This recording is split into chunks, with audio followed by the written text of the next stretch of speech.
Ennaku zino mbaako ebintu bye njagala okwogera naye ne ŋŋamba wange oba biyinza okunviirako obuzibu naye weekanga olina okubyogera. Era mmala kukola kusalawo kwa maanyi naye olw'okuba nti muganda wange nga bw'omanyi naawe omumwa ogw'oluwewere era weekanga obyogedde. Naye bwe tutunuulira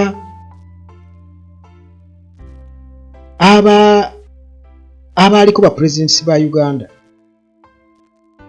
ne batabani baabwe abaliwo essaawa eno bye boogera, nyinza okugamba nti Okero Oryem ne Muhoozi Kainerugaba abo bali mu kiti kyabwe.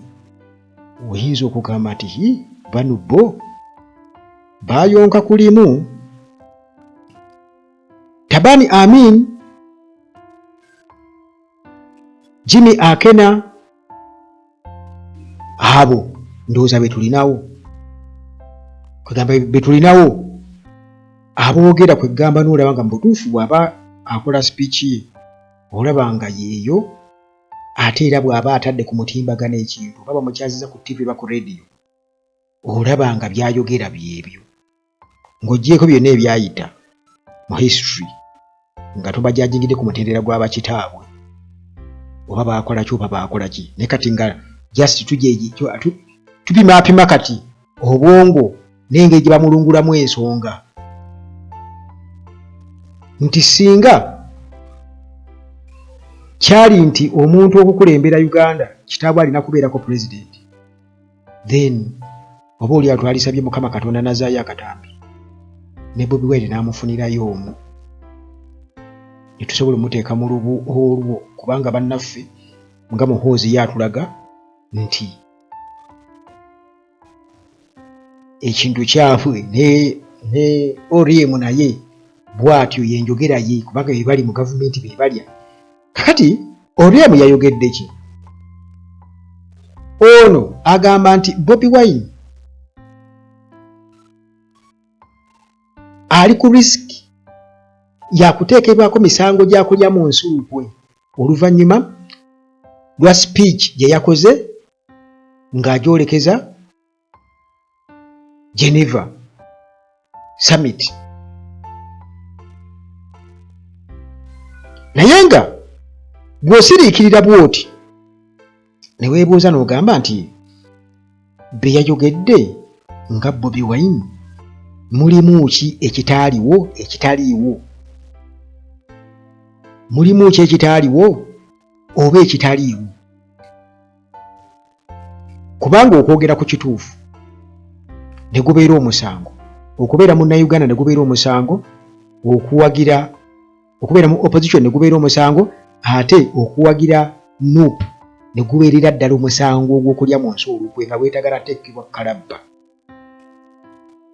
Kye bageza kutugamba abaami abo. Kakati lunaku lwakuna ku makya mbaddeko ku CBS 88.8. Kati ono State Minister for International Cooperation Okero Oryem bakayisiza mu mawulire. Ono n'agamba nti President wa NUP Robert Kyagulanyi Ssentamu ariskinga treason charges over the bad stuff he said about Uganda while speaking at the AU leaders to AU leaders in Geneva.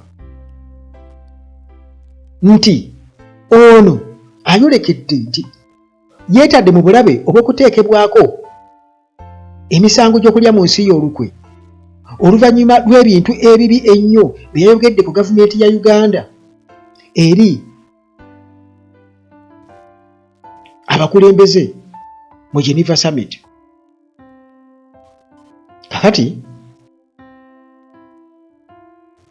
tukimanyi bulungi nnyo nti oba mu kiseera kino eky'omutimbagano tokyalina ky'osobola kulimba bantu nti gundi yayogedde kino nga oyinza okulowooza nti abo abantu tebakiwulidde, kubanga miliyoni ne miliyoni z'Abannayuganda ku social media ku Lwokusatu akawungeezi bonna babadde bafokasinze ku kwanika obutali bwenkanya,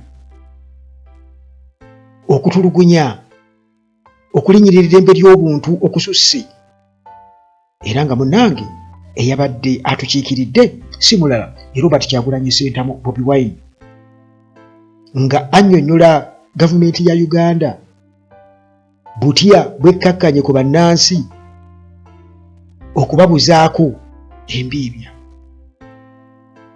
naddala oluvannyuma lw'akalulu ka 2026 ebintu bikyukidde ddala. Batagetinga basupporters abawagizi ba Nuupu n'okubattako kwe batadde. Muhoozi kennyini yafaayo ne yeewaana jjuuzi wano nti yaakatta 32 anoonyawo 33 era yandiyagadde oyo abeere Bobi Wine. Kale kwegamba nti bw'otunuulira omuntu nga Okero Oryem otandika okwewuunya n'ogamba nti bano ddala abantu bwe babeera bajja buzzi ne babako bye beerabira eka,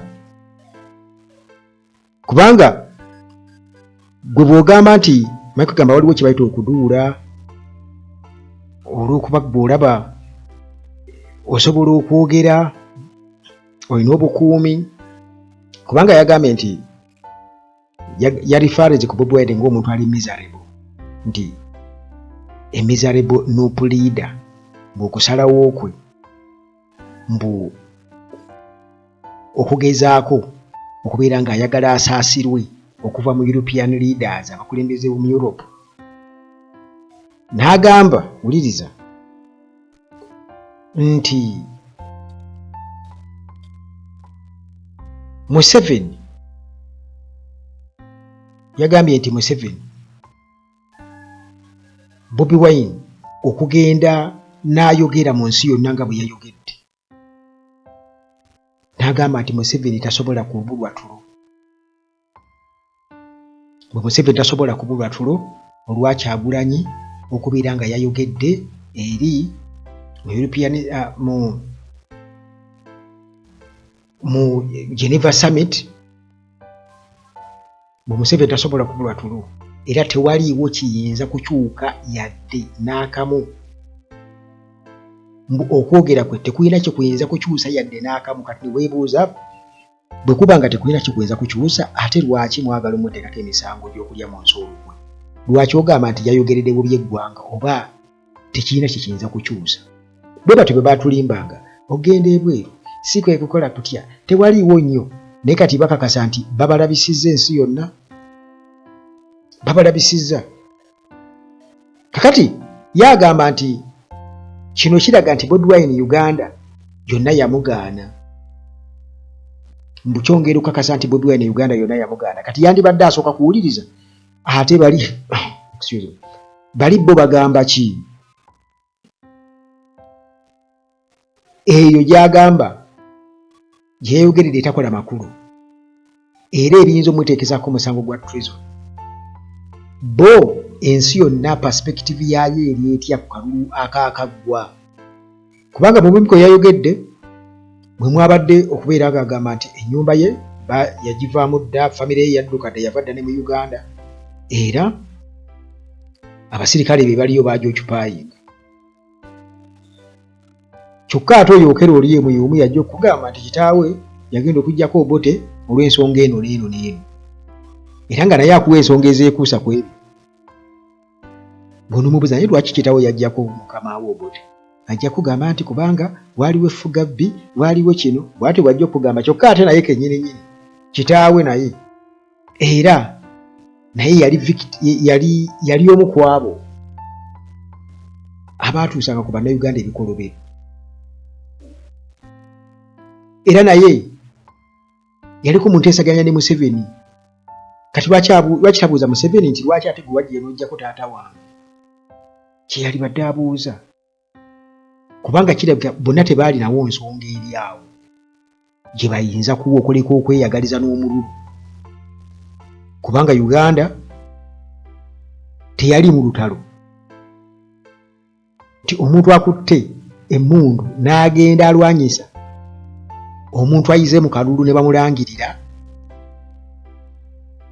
kiba kitegeeza nti wabanga bamulangidde mu butuufu, kuba kati Obote bamulangirira, Museveni n'agenda n'ensi yonna n'emuyozaayoza. Museveni n'agenda mu nsiko. Bannayuganda bo tebaasalawo tebagenda mu nsiko. Museveni yagenda mu nsiko, so nga ate Obote yatugamba Museveni si Munnayuganda. Kitegeeza teyenaawo na ddembe lyonna ligenda mu nsiko. Lwakuba neewuunya lwaki baamukkiriza okwesimbawo 18. Ndowooza baalowooza nga bamunyooma tajja kukola ki. Ng'olaba ono bw'anyooma Bobi Wine kati ali mu kunyooma, alowooza tanaawo kyayinza kukola. Muganda wange singa yali talinaawo impact yonna, waali badde tomala biseera na kukyogerako, waali badde tomala biseera. Naye munnange tulabye nnyo nga bwe nkugambye nti abaaliko oba bapulezidenti batabani baabwe abaliwo essaawa eno, ndabamu